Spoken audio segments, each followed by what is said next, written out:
Welcome back to High School Sports Zone. We've got lots of girls soccer on this week's program. We'll start things off in the AA division.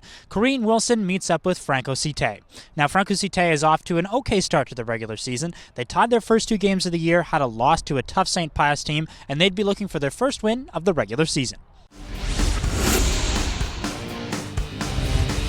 In senior girls AA soccer, Cairine Wilson hoped to maintain their hold of first place in the division when they faced Franco-Cité. Cairine Wilson's number 4, Dakota Chamberlain, picked up on the Falcons' goalkeeper's miss, but they both fell and the ball was cleared by Franco-Cité's defense. Franco-Cité's number 12, Chloe Lachance-Soulard's shot from the middle bounced out of reach of Cougars' goalkeeper. Falcons up 1-0. Number 6, Kenzie Hoffman's corner kick found number 18, Olivia Giorgizzo, who sent it to the back of the net to tie the game at 1 apiece. Dakota Chamberlain, Cairine Wilson's number 4, ran up the field to catch the ball, but her shot went straight to the Franco goalkeeper. Match tied 1-1. Number 21, Roshni Mitchell from C-Dubs made the long run and crossed the ball to number 12, Sydney Switzer, who tapped it in. C-Dubs up 2-1. Anna Streeb, number 10 for Cairine Wilson's shot just missed the left goal post. C-Dubs leads 2-1. Franco-Cité's number 5, Sophie Dever's shot went straight to the Cougars' goalkeeper. Falcons trail 2-1.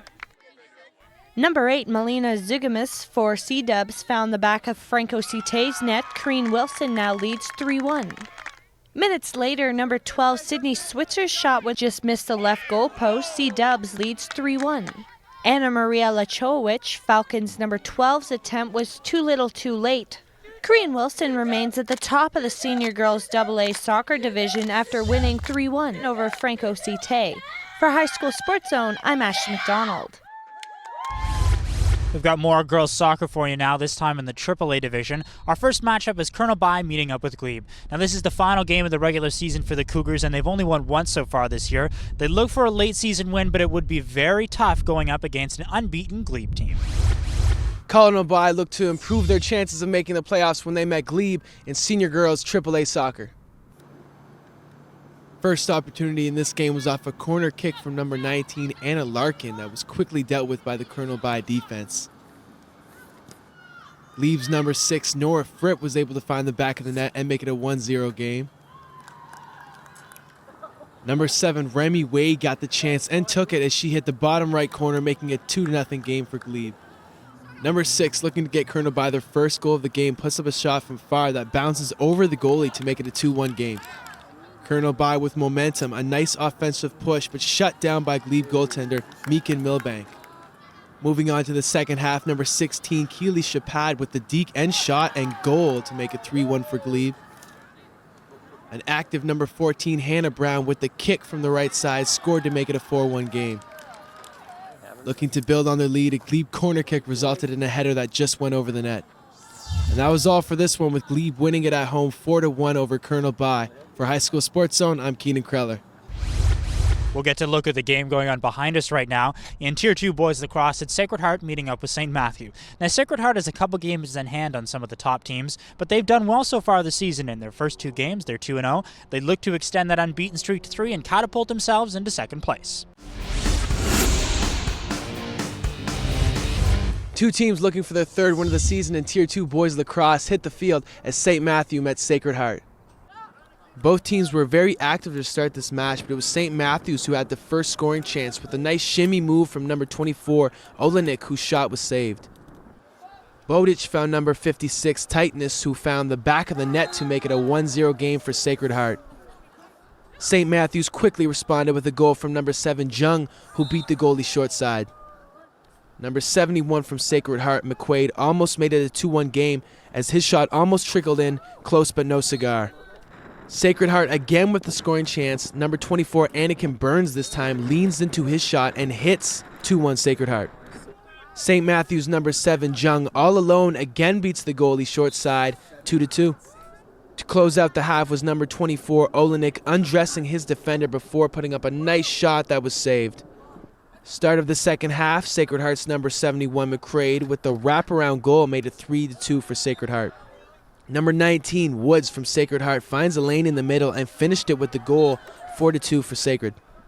St. Matthews trying to stay in this one. Number 6, Trail, was coming in hot and put up a falling shot that was saved, and that was the end of this one. With a final score of 4-2, Sacred Heart is able to walk away with the win. For High School Sports Zone, I'm Keenan Kreller. AY Jackson looked to improve to 4-0 in the season in boys Tier 2 lacrosse when they took on St. Joseph at Minto Field. Midway through the first half, AY Jackson's number 8, Warner Jacobs, was able to rush the ball down the field and find number 4, Tracy, in front of the net, who fired it past the goaltender, giving his team a 1-0 lead at halftime. Off the opening face-off of the second half, Blue Jays number 25, Motosu, got the loose ball and spun around and scored, giving his team a 2-0 lead. AY Jackson's number 11, Hendricks, shortly after, came out from behind the net and fired it past the goaltender, extending the lead to 3-0. 5 minutes later, teammate number 4, Tracy, intercepted a pass and ran it down to the net and shot it into the open net for his second goal of the game, making it 4-0 for AY Jackson.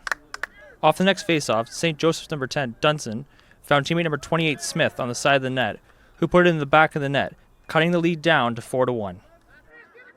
Later on, Blue Jays number 3, Taylor, received a pass on the left side of the net and made no mistake putting it in the back of the net, making it 5-1 for AY Jackson. In the final minutes of the game, AY Jackson's number 10, Hendricks, tried looking for the pass, but took it to the net instead and scored for his second goal of the game, making it 6-1. AY Jackson won the game 6-1 and improved to 4-0 on the season. Two teams still looking for their first win in the boys' Tier 2 lacrosse season hit the field as St. Peter met St. Pius. Early in the first half, St. Pius number 23, McLean, received a pass on the side of the net and shot the ball low into the net, giving his team a 1-0 lead. 2 minutes later, McLean received another pass and fired the shot past the goaltender for his second goal of the game to make it 2-0 for St. Pius. 5 minutes later, McLean was able to cut into the middle of the field and drove the ball to the net and then scored for the hat-trick, making it 3-0 for St. Pius. McLean scored his fourth goal of the game when he picked up the loose ball and drove his way to the net to make it 4-0. X-Men applied the pressure late in the half, throwing everything at the net until number 77 Langham fired a shot past the goalie to make it 5-0.